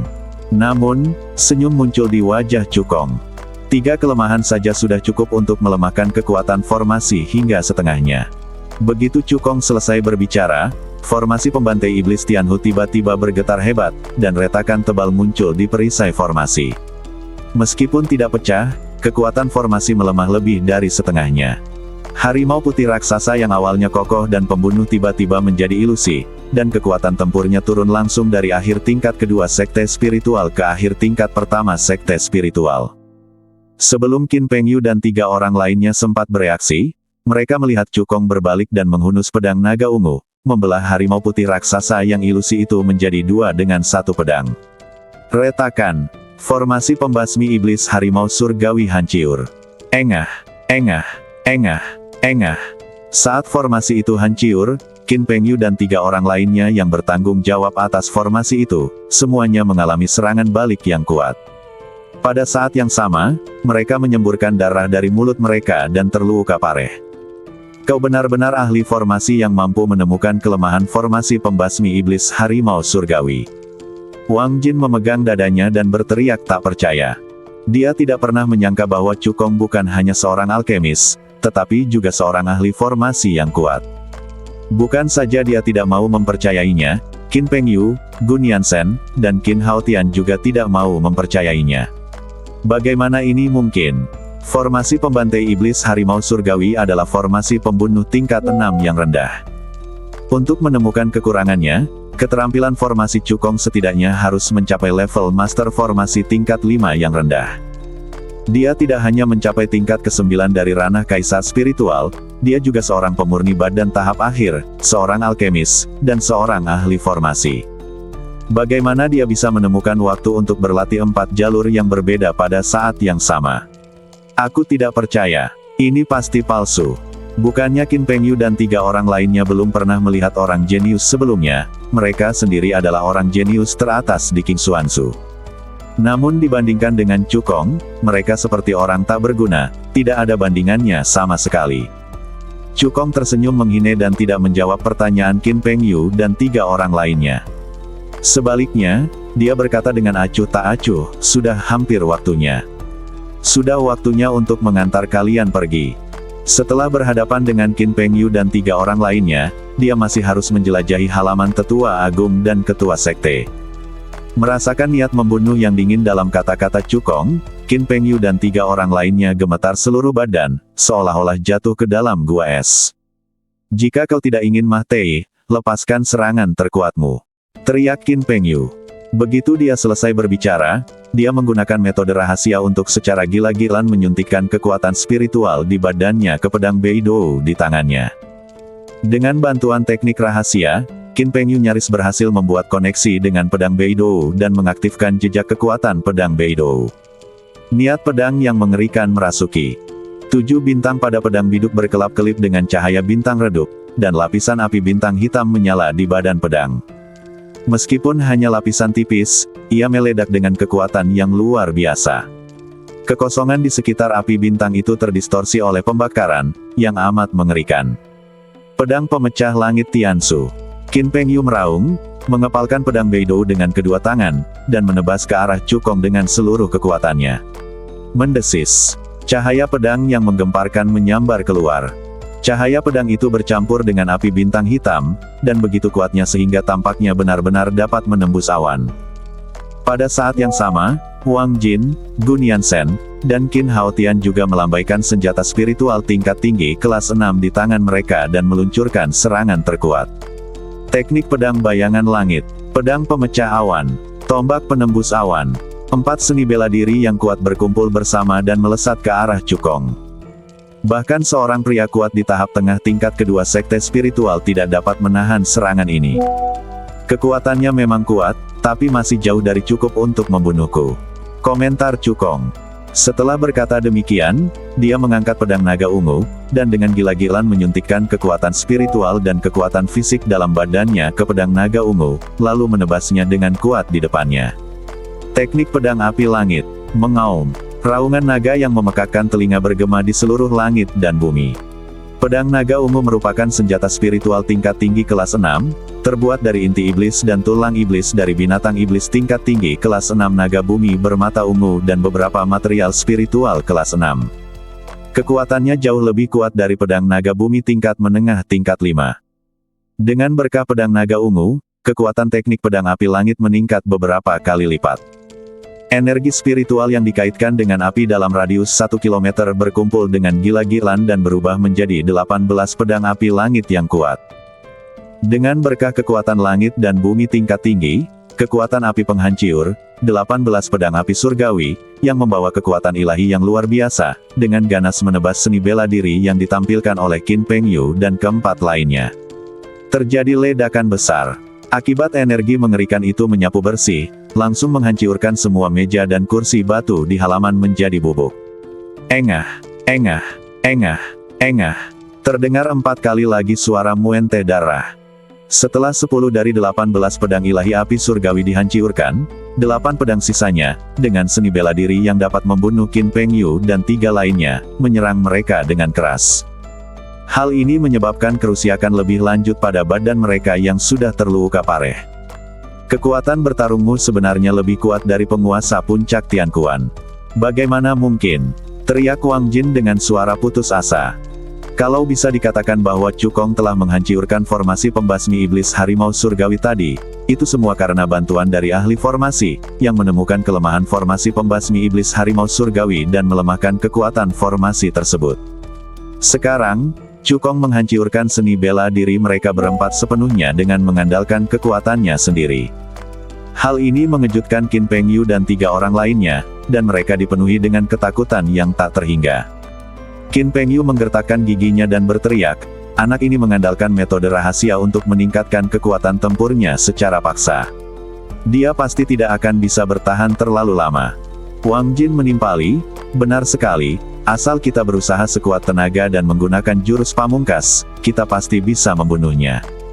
Gun Yansen dan Qin Haotian keduanya mengangguk penuh semangat, dengan tatapan tekad di mata mereka, siap bertarung sampai mati dengan Cukong. Pedang pemecah langit Tiansu. Teknik pedang bayangan langit. Pedang pemecah awan. Tombak penembus awan. Saat berikutnya, Qin Pengyu dan 3 orang lainnya menggunakan seni bela diri terkuat mereka. Bayangan pedang besar, bayangan pisau tajam, dan bayangan senjata api yang mengerikan berkumpul dan melayang di atas kepala keempat orang itu, memancarkan kekuatan yang mengerikan. Pada saat yang sama, Qin Pengyu dan 3 orang lainnya dengan cepat membentuk segel tangan misterius dengan tangan mereka dan melakukan teknik rahasia lainnya.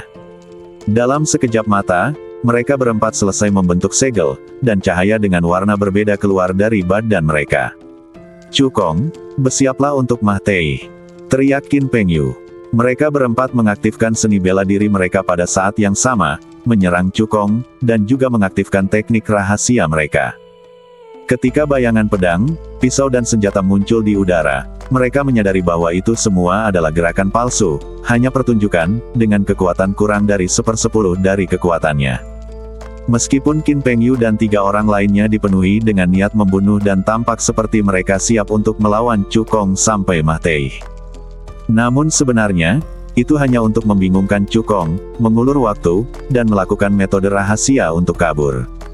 Cukong, lain kali, putra suci ini akan membunuhmu. Qin Pengyu mengucapkan kata-kata kasar dan bersiap kabur bersama Wang Jin dan 2 orang lainnya. Tidak akan ada waktu berikutnya, kata Cukong acuh tak acuh. Qin Pengyu dan keempat rekannya serta Seng Wuji layak menjadi anggota 7 kejahatan biduk. Cara mereka kabur sama persis dan tidak ada yang baru tentang mereka. Ketika Qin Pengyu menunjukkan tekadnya untuk memperjuangkan hidupnya, Cukong telah mencegah mereka kabur. Jadi, ketika Qin Pengyu dan 3 orang lainnya mengaktifkan metode rahasia untuk kabur, kekuatan jiwa seluas lautan tiba-tiba melonjak keluar dari badan Cukong, disertai dengan teknik pencurian jiwa, dan langsung membombardir Qin Pengyu dan 3 orang lainnya. Cukong, yang mempraktikkan seni penempaan jiwa, memiliki kekuatan jiwa yang jauh melebihi Qin Pengyu dan 3 orang lainnya. Dia langsung menangkap mereka dan secara paksa menghentikan metode rahasia pelarian mereka. Adapun bayangan pedang, pisau, dan senjata yang menyerang, Cukong bahkan tidak melihatnya. Dia langsung menggunakan Flowing Fire Step, berubah menjadi bayangan sisa, dan bergegas maju. Dor, dor, dor. Bayangan pedang, pisau, dan senjata di permukaan hancur dalam sekejap dan tidak melukai Cukong sama sekali. Dalam sekejap mata, Cukong telah muncul di hadapan Qin Pengyu dan 3 orang lainnya, menghunus pedang naga ungu dan menebaskan energi pedang tajam yang tak tertandingi. Pada saat ini, Qin Pengyu dan 3 orang lainnya telah tersadar dari trans mereka. Melihat energi pedang tajam yang datang ke arah mereka, wajah keempat orang itu berubah drastis dan mereka buru-buru melawan. Namun dalam keadaan terburu-buru, mereka berempat tidak dapat mengeluarkan tenaga sama sekali dan langsung terpotiong oleh tenaga pedang tersebut. Luka yang dialami keempat orang yang sudah mengalami luka serius semakin parah. Terutama Gun Yansen dan Qin Haotian, apalagi terus bertarung, mereka bahkan tidak bisa berdiri. Qin Pengyu dan Wang Jin hampir tidak bisa berdiri. Mereka lemah dan kekuatan mereka hanya 1/10 dari sebelumnya. Mereka berempat tampak sangat menderita, tidak lagi memiliki sikap sombong dan lancang seperti sebelumnya. Melihat Cukong yang penuh dengan niat membunuh, dia berjalan ke arahnya selangkah demi selangkah. Wang Jin gemetar seluruh badannya, dan dia berteriak dengan suara takut-takut, "Cukong, jangan bertindak gegabah. Di belakang kami berempat ada puncak Tiansu dan puncak Tiansuan. Jika kau membunuh kami, kau pasti akan mati." Qin Pengyu juga berteriak, "Cukong, kamu harus berpikir jernih. Ayahku adalah pemimpin puncak Tiansu dan sekte suci Beidou. Jika aku mati di sini, ayahku akan mencabik-cabik badanku dan mengubah tulang-tulangku menjadi abu." Jika orang lain mendengar ancaman dari Wang Jin dan Qin Pengyu, mereka pasti akan ragu. Lagi pula, ayah mereka masing-masing merupakan orang terkuat dan kedua terkuat di King Xuanzu, dan tingkat kultivasi mereka setinggi tingkat kelima tengah dan tingkat keempat akhir dari sekte spiritual. Namun Cukong tampak tenang dan sama sekali tidak menganggap serius ancaman dari keduanya. Karena dia telah mengantisipasi semua ini sebelum memasuki alam rahasia Taiksu. Alasan mengapa dia membuat janji dengan para master Puncak Tianji, Puncak Tianquan, dan Feng Ruohai untuk bertemu di Pavilion Yunting. Diskusinya adalah tentang bagaimana menghadapi Qin Wanshan dan Wang Zhen setelah membunuh Qin Pengyu dan 3 orang lainnya. Li Fuyao, Yun Feiyang dan 2 murid lainnya dari Puncak Tianji dan Puncak Tianquan mengakhiri penjelajahan mereka 1 hari lebih awal dan meninggalkan alam rahasia Taiksu. Tujuannya adalah untuk menjauhkan diri dari kematian Qin Pengyu dan 3 orang lainnya, dan tidak menyeret Puncak Tianji dan Puncak Tianquan ke dalam air.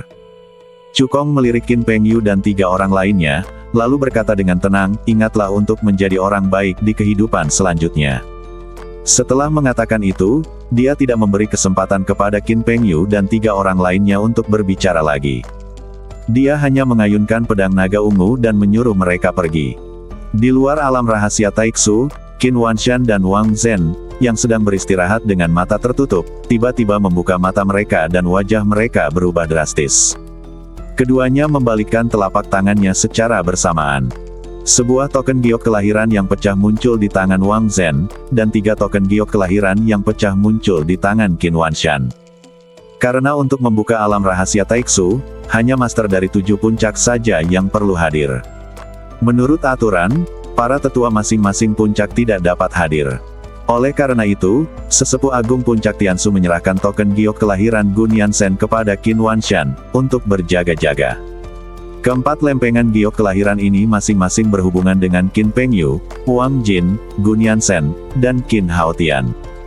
Keempat tablet giok kelahiran pecah, yang berarti keempat orang itu telah meninggal. Sekte kami akan memotiong Cukong menjadi beberapa bagian. Wang Zhen menatap token giok kelahiran yang pecah di tangannya, matanya langsung berubah menjadi merah darah, dan dia mengeluarkan raungan marah.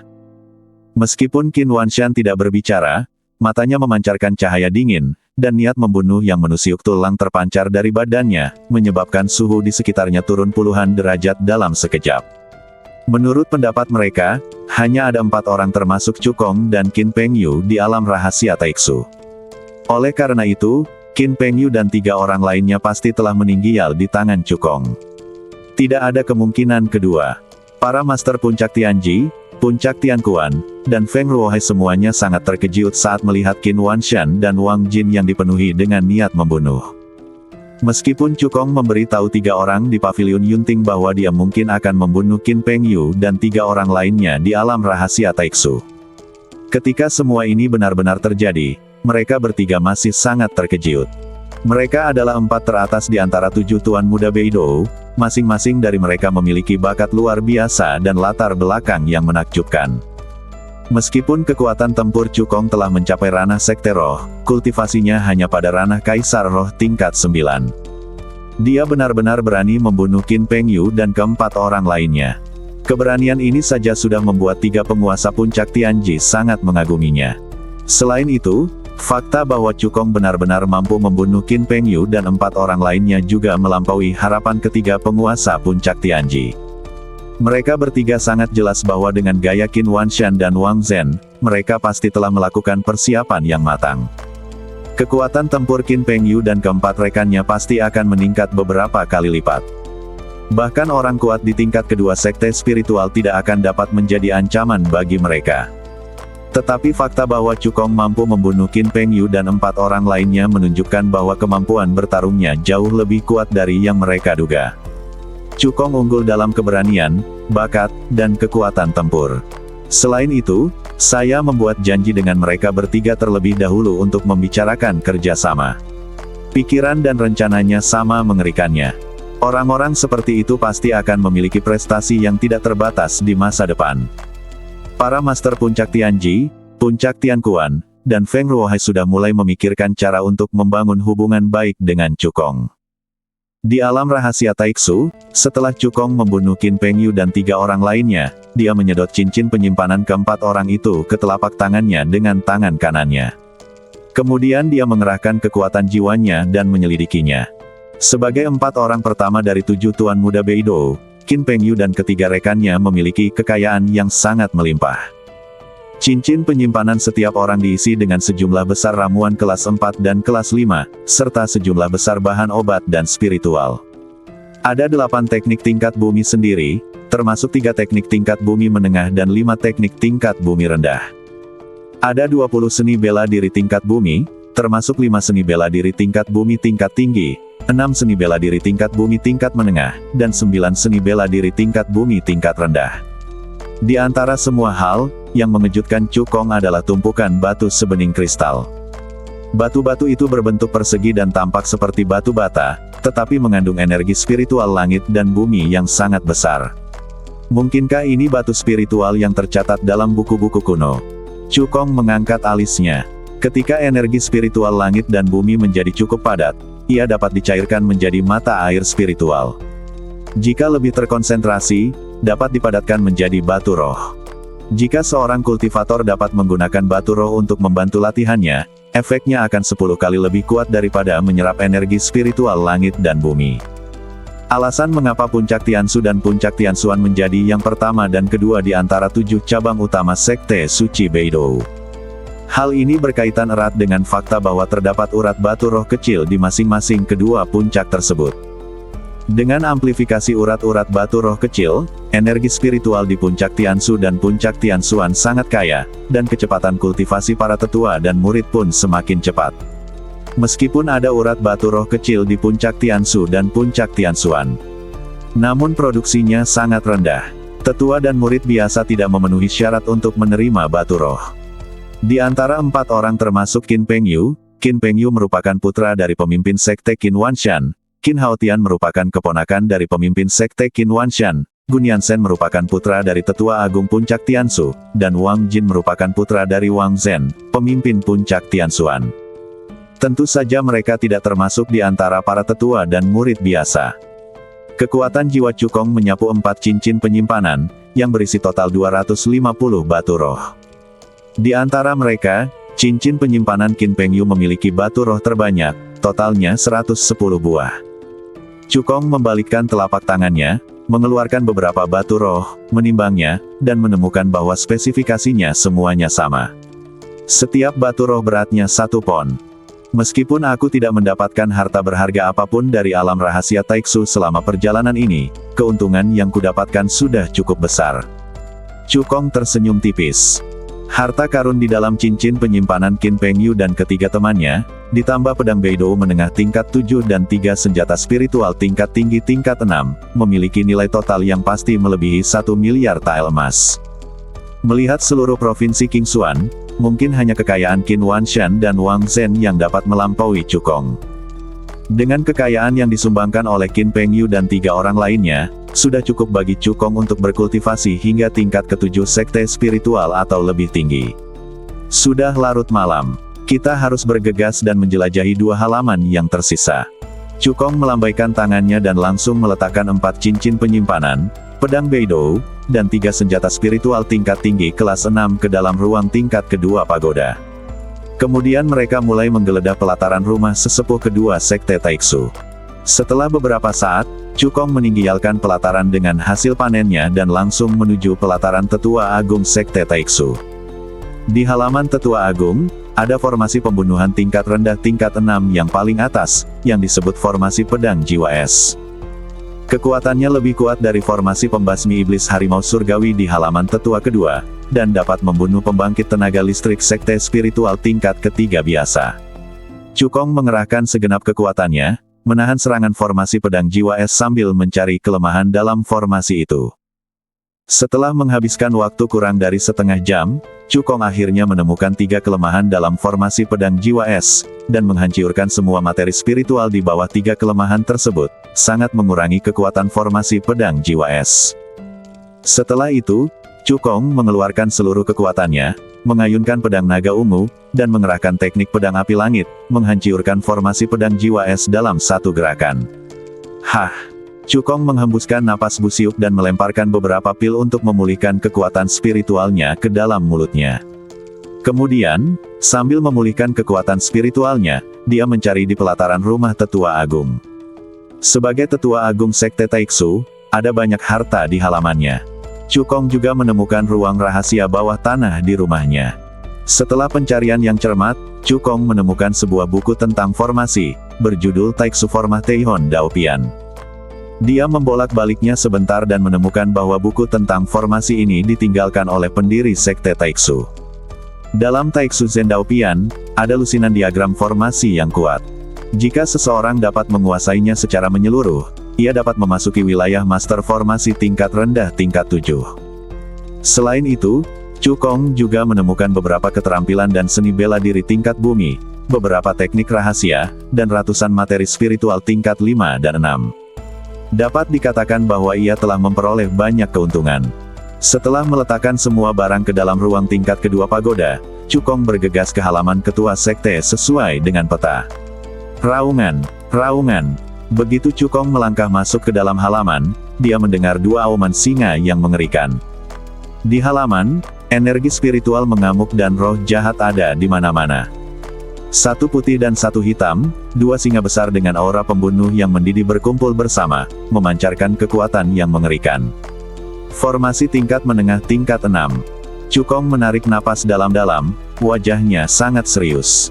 Formasi ini disebut formasi singa kembar Yin Yang. Formasi ini bukan hanya formasi tingkat menengah tingkat 6, tetapi juga formasi ofensif dan defensif yang terpadu.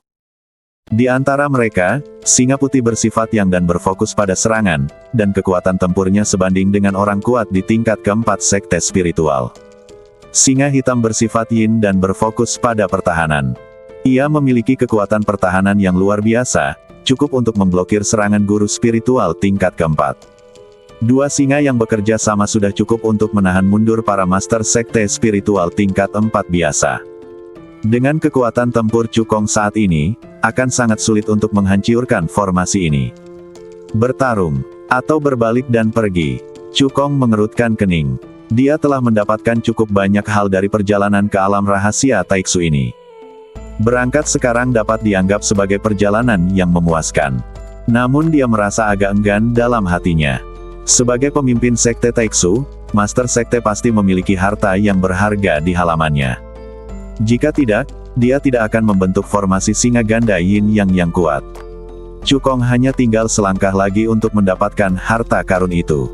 Jika dia pergi sekarang, dia akan merasa tidak mau. Terlebih lagi, meskipun formasi singa kembar yin yang kuat, dia bukannya tidak punya kesempatan untuk menghancurkannya. Ayo bertarung. Cukong membuat keputusan di dalam hatinya. Proses pengambilan keputusan tampaknya memakan waktu lama, tetapi sebenarnya ia hanya terlintas dalam pikiran dan hanya berlangsung sesaat. Ketika Cukong mengambil keputusan, singa putih dan singa hitam pun turut melancarkan serangan, menyerbu ke arahnya dari kiri dan kanan. Raungan, raungan. Dua cakar singa yang tajam merobek udara, dengan cahaya dingin yang menakutkan, dan mencengkeram Cukong dengan ganas. Terdengar suara teredam. Cukong mengayunkan pedang naga ungu untuk memblokir serangan itu. Tangan kanannya terus gemetar, pangkal telapak tangannya retak, darah menetes ke bawah, dan bunga darah berhamburan ke tanah. Hanya serangan biasa yang menyebabkan Cukong menderita luka ringan, yang menunjukkan kekuatan formasi singa ganda yin yang. Cukong tidak memilih untuk berhadapan langsung, tetapi malah mengerahkan segenap tenaganya untuk melakukan langkah liuyan, dan badannya secepat kilat, bergerak maju mundur di halaman. Dengan kekuatannya, dia jelas bukan tandingan singa putih dan singa hitam. Oleh karena itu, ia harus menemukan kelemahan dalam formasi tersebut dan melemahkan kekuatannya sebelum ia dapat menghancurkannya. Namun, formasi singa kembar yin yang adalah formasi tingkat menengah tingkat 6. Dengan pencapaian Cukong dalam formasi, akan butuh waktu untuk menemukan kekurangannya. Singa putih dan singa hitam tentu saja tidak akan memberi Cukong kesempatan dan terus mengejar dan menyerangnya. Dor, dor, dor. Setelah beberapa saat, Cukong bertarung dengan singa putih dan singa hitam beberapa kali dan menderita luka serius. Tepat ketika kedua singa itu bersiap melepaskan jurus pamungkas mereka untuk menghabisi Cukong. Cukong tiba di sudut pelataran, Lalu dengan pikirannya, dia memasuki lantai kedua pagoda. Lagi pula, formasi itu adalah benda Mahtei, bukan seorang kultivator, dan tidak akan mencari halaman inci demi inci, sehingga tidak dapat menemukan pagoda kekacauan yang tersembunyi di kehampaan. Singa putih dan singa hitam, setelah kehilangan sasarannya, segera berhenti menyerang. Di ruang kedua pagoda, Cukong tampak pucat dan napasnya lemah. Kedua singa itu sungguh terlalu kuat. Sekalipun ia mengerahkan segenap tenaganya, mengerahkan teknik pedang api langit, dan menebaskan 18 pedang ilahi api langit, semua serangannya dapat ditahan oleh singa-singa putih itu dengan pertahanan yang mengagumkan, dan ia sama sekali tidak mengancam kedua singa itu. Cukong memiringkan lehernya ke belakang, menelan beberapa pil penyembuh, memejamkan mata, dan berusaha sekuat tenaga untuk pulih dari luka-luka di badannya. Meskipun ia bukan tandingan kedua singa itu, dengan pagoda kekacauan ia tidak hanya dapat menyelamatkan hidupnya tetapi juga pulih dari luka-lukaannya. Sehari kemudian, luka-luka Cukong telah pulih lebih dari 80%. Dengan pikirannya, dia meninggalkan tingkat kedua pagoda dan kembali ke dunia luar. Pada saat ini, hanya sebatang dupa waktu yang telah berlalu di dunia luar. Singa putih dan singa hitam merasakan kemunculan Cukong, meraung pada saat yang sama, dan menyerang Cukong lagi. Sama seperti sebelumnya, Cukong mengerahkan seluruh kekuatannya untuk melakukan langkah liuyan, menghindari serangan kedua singa itu sambil mengamati formasi dan mencari kelemahan. Baru ketika dia berhasil ditangkap oleh kedua singa itu dan harus mengambil tindakan, barulah dia menghunus pedang naga ungu untuk menahan serangan kedua singa itu. Setelah beberapa saat, Cukong terluka parah oleh kedua singa itu lagi, lalu dia menggerakkan pikirannya dan kembali ke lantai kedua pagoda untuk menyembuhkan luka-lukaannya. Berikutnya, tarik-menarik pun terjadi. Setelah Cukong menyembuhkan lukaannya, dia akan kembali ke halaman dan mencoba menemukan kekurangan pada formasi tersebut. Setelah terluka parah oleh kedua singa itu, ia kembali ke tingkat kedua pagoda untuk menyembuhkan luka-lukaannya. Ketika luka-lukaannya hampir sembuh, Cukong kembali ke halaman. Siklus berulang. Jurus ini hanya dapat digunakan oleh Cukong yang memiliki pagoda kekacauan. Bahkan jika biksu lain ingin menirunya, mereka tidak bisa. Setelah mengulang siklus itu 10 kali, Cukong akhirnya menemukan 3 kelemahan dalam formasi itu dan berusaha sekuat tenaga menghancurkannya, sehingga kekuatan formasi singa kembar Yin Yang pun berkurang drastis. Kekuatan serangan White Lion turun ke level ketiga awal sekte spiritual. Pertahanan singa hitam juga jatuh ke level ketiga awal sekte spiritual. Cukong menyeret badannya yang terluka parah kembali ke lantai 2 pagoda untuk menyembuhkan lukaannya. Kali ini, ia membutuhkan 10 hari penuh untuk pulih sepenuhnya dari cederanya dan menyesuaikan kondisinya ke puncaknya. Sudah waktunya untuk menghancurkan formasi. Cukong berdiri dan membalik tangan kanannya. Kali ini dia tidak menggunakan pedang naga ungu, tetapi mengambil senjata spiritual menengah tingkat 7 pedang Beidou. Pertama-tama ia mengerahkan teknik pembakaran darah api biru, yang secara paksa meningkatkan kultivasinya ke tahap awal tingkat pertama sekte spiritual. Kemudian dia menggenggam pedang Beidou di tangan kirinya dan menebasnya dengan kuat, darah pun mengucur deras seperti sungai. Kemudian dia membuat segel dengan tangan kanannya dan melakukan teknik rahasia teknik pengendalian pedang. Pedang Beidou langsung meledak dengan kekuatan hisap dan mulai menyerap darah Cukong dengan panik. Dengan bantuan teknik pengendalian pedang, Cukong berhasil menjalin hubungan singkat dengan pedang Beidou. Sebagai senjata spiritual menengah tingkat 7, pedang Beidou beberapa kali lebih kuat daripada pedang Zijiao. Serangan berikutnya akan menjadi serangan terkuat Cukong. Dengan pikirannya, ia meninggalkan tingkat kedua pagoda dan kembali ke halaman. Setelah singa putih dan singa hitam merasakan napas Cukong, mereka menyerang lagi. Kali ini, Cukong tidak menghindar, melainkan mengunci singa putih dan singa hitam, mengayunkan pedang biduk sekuat tenaga, dan melancarkan teknik pedang api langit. Dalam sekejap, langit berubah warna dan api berkobar. Energi spiritual berbahan dasar api yang tak terhitung jumlahnya berkumpul bersama dengan gila-gilaan dan langsung berubah menjadi 18 pedang api surgawi, memancarkan kekuatan yang mengerikan. Jika diperhatikan lebih teliti, setiap pedang ilahi api langit, selain diberkahi kekuatan langit dan bumi tingkat tinggi, kekuatan api penghancur, juga bercampur dengan jejak api hitam. Itulah api bintang yang dinyalakan oleh pedang biduk. Walaupun hanya ada jejak, tetapi di dalamnya terkandung kekuatan yang amat mengerikan. Dor. Saat berikutnya, 18 pedang api surgawi bertabrakan dengan keras dengan singa putih dan singa hitam. Meskipun singa putih dan singa hitam masih memiliki kekuatan tingkat ketiga awal sekte spiritual, serangan Cukong sudah cukup untuk membunuh yang kuat di tingkat ketiga awal sekte spiritual. Setelah 18 pedang api surgawi menemui jalan buntu dengan singa putih dan singa hitam untuk waktu yang lama, mereka akhirnya membunuh mereka.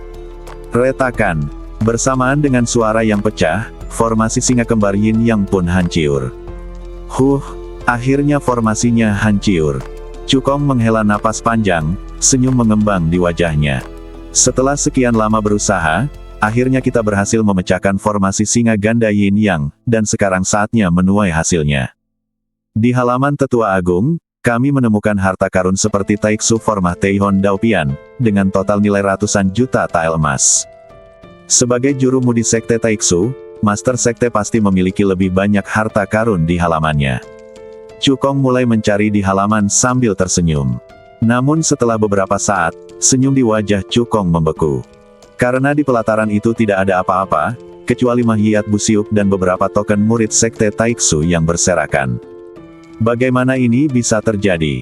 Cukong mengerutkan kening. Karena tidak percaya pada kejahatan, dia mencari lagi ke seluruh halaman, tetapi tetap tidak menemukan apapun. Sepertinya barang-barang ketua sekte telah diambil oleh orang-orang yang menghancurkan sekte Taiksu. Cukong menggelengkan kepalanya dan menghela nafas. Tepat saat dia hendak pergi, suara dingin permaisuri kekacauan tiba-tiba terngiang dalam benaknya. Harta karun yang benar-benar berharga ada di bawah hidung Anda. Di bawah hidungku. Cukong segera menundukkan kepalanya dan mendapati tidak ada yang lain kecuali beberapa token murid sekte Taiksu yang berserakan. Permaisuri, apakah Anda mengatakan bahwa token-token ini adalah harta karun? Cukong bertanya dengan bingung. Ratu Keos berkata dengan tenang, harta karun itu ada di token kedua. Cara menyembunyikannya mirip dengan pedang perunggu yang patah. Kamu bisa mendapatkan harta karun itu setelah kamu menghancurkannya. Mendengar ini, Cukong mengambil token kedua, lalu dengan pikirannya, dia sampai di lantai kedua pagoda. Dia memegang token itu di tangannya, mengerahkan kekuatan secara tiba-tiba, dan menghancurkannya. Ditemukan bahwa ada batu giok merah darah seukuran ibu jari yang tersembunyi di dalam token tersebut. Seutas kekuatan jiwa yang sangat tipis melekat pada batu giok berwarna darah, yang merupakan lorong yang ditinggalkan oleh pemimpin sekte Taiksu. Jika token dihancurkan, bagian ini akan otomatis diputar. Saya adalah pemimpin sekte Taiksu. Giok berwarna darah di depan Anda disebut giok darah Xuansheng. Setelah mendengar cerita yang diceritakan oleh pemimpin sekte Taiksu, mata Cukong berbinar. Potiongan giok berwarna darah ini terkait dengan warisan Xuansheng dan merupakan kesempatan besar. Xuansheng adalah orang yang sangat kuat di alam Roh Kudus. Dia menjelajahi benua Kyushu dengan kekuatan yang luar biasa. Warisan yang ditinggalkannya membuat banyak kekuatan iri. Tetapi tidak semua orang memenuhi syarat untuk bersaing memperebutkan kesempatan mendapatkan warisan. Xuansheng memurnikan 18 potiong giok darah. 18 buah giok darah ini adalah kunci untuk memasuki kuil Tao Xuansheng. Hanya mereka yang memiliki giok darah dapat memasuki Xuansheng Dojo dan bersaing untuk mendapatkan kesempatan mewarisi. Sekte Taiksu cukup beruntung karena memperoleh giok darah Xuansheng secara tak terduga. Namun sebelum mereka sempat merasa senang, berita itu bocor dan menarik perhatian negara adik kuasa Istana Huangquan untuk merebutnya. Istana Huangquan berjanji akan membiarkan mereka pergi selama sekte Taiksu menyerahkan giok darah Xuansheng. Tetapi ketika pemimpin sekte Taiksu menyerahkan giok darah Xuansheng, Istana Huangquan tiba-tiba berubah pikiran dan menggulingkan seluruh sekte Taiksu dalam semalam. Tetapi Istana Huangquan tidak akan pernah menyangka bahwa sekte Taiksu memperoleh bukan hanya satu potiong giok darah Xuansheng, melainkan 2 potiong. Setelah mereka mengambil satu bagian yang lain disembunyikan di dalam token murid sekte Taiksu biasa ini, dan akhirnya jatuh ke tangan Cukong. Istana Mata Air Kuning adalah pasukan kelas 1 di benua ini, dengan para guru tingkat atas yang bertanggung jawab. Aku tidak memintamu untuk membalaskan dendam Sekte Taiksuku, tetapi aku memintamu untuk mempertimbangkan giok darah Xuansheng dan tidak membiarkan warisan Sekte Taiksuku terputus. Setelah mengatakan ini, suara pemimpin Sekte Taiksu menghilang sepenuhnya. Cukong menghela napas pelan, pria itu tidak bersalah, tetapi dia bersalah karena memiliki harta karun itu. Tragedi hancurnya Sekte Taiksu membuatnya semakin menyadari bahwa dia tidak boleh mengungkap pagoda kekacauan. Sepotiong giok darah Xuansheng saja dapat menarik kekuatan super seperti Istana Huangquan untuk mengambil tindakan. Pagoda Chaos adalah harta karun tak tertandingi yang dapat menekan ruang dan waktu. Begitu terungkap, pasti akan membuat semua kekuatan di benua Kyushu menjadi gila. Saat itu, bahkan jika dia memiliki 100 nyawa, dia pasti akan mati. Setelah menghela napas, Cukong memegang giok darah Xuansheng dan meyakinkan dengan suara yang dalam, "Tuan, jangan khawatir. Sekarang setelah saya memperoleh kesempatan ini, saya pasti tidak akan membiarkan warisan Sekte Taiksu terputus." Dia memperoleh bab Dao Formasi Taiksu di halaman Tetua Agung Sekte Taiksu. Setelah dia berlatih, dia dapat dianggap telah mewarisi tradisi Sekte Taiksu. Di masa depan, dia juga akan mencari cara untuk mewariskan bab Dao Formasi Taiksu sehingga lebih banyak jenius formasi yang luar biasa dapat mempraktikkannya dan meneruskannya. Meletakkan giok darah Xuansheng ke samping, Cukong membalikkan tangannya dan mengeluarkan pedang perunggu Rusiak yang dibelinya di pasar guntur dari cincin penyimpanannya. Bersambung.